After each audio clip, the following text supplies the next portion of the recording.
Good morning, Skidaway. It is a joy to be with you here again this morning on YouTube. This week I have been studying in Genesis 25, and here we're going to say goodbye to Abraham. Now, as an avid reader, as someone with a really active imagination, when I read, I find myself immersed in a character, immersed in a story. And when there's a character death, I will oftentimes find myself weeping. I am that person who gets drawn into a story, and my heart breaks when there's heartbreak.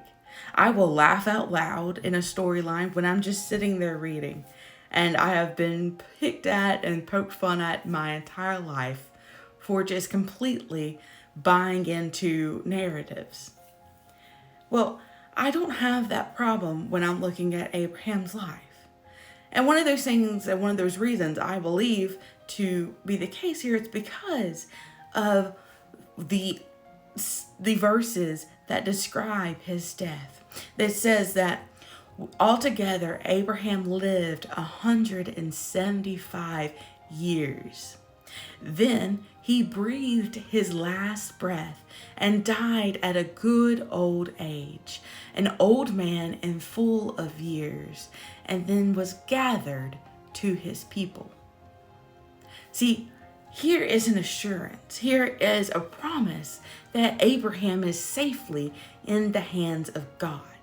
It is one of the first instances, explicit instances, in which we see this idea of a life after death, this idea of the resurrection of the soul.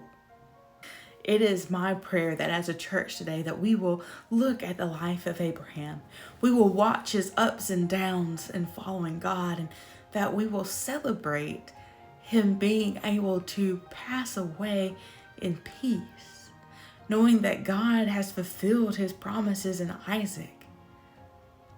If you are an elder today, I want to thank you for the testimony I know that you have in seeing God's forgiveness in your life and others over and over again, of seeing his glory, his love come to light in the world around you, of his sovereignty, of the peace that only he can give.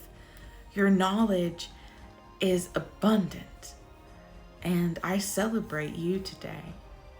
If you are young, I pray that you will turn to an elder and you would look at them in respect and enjoy, to know that they are a part of our community and that they are resources that we can't get anywhere else when you're talking about this type of lifelong knowledge.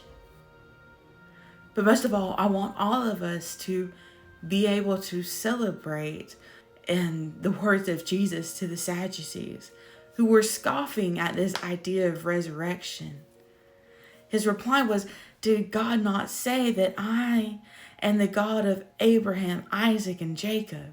Our God is not a God to dead people, but to the living. He is a present God. His I am is the verbiage that he used. Abraham is alive, and that is worth celebrating. I cannot wait for the day that there's a resurrection of my soul, my body, that I'm made complete and whole in God. Have a good day, Skidaway.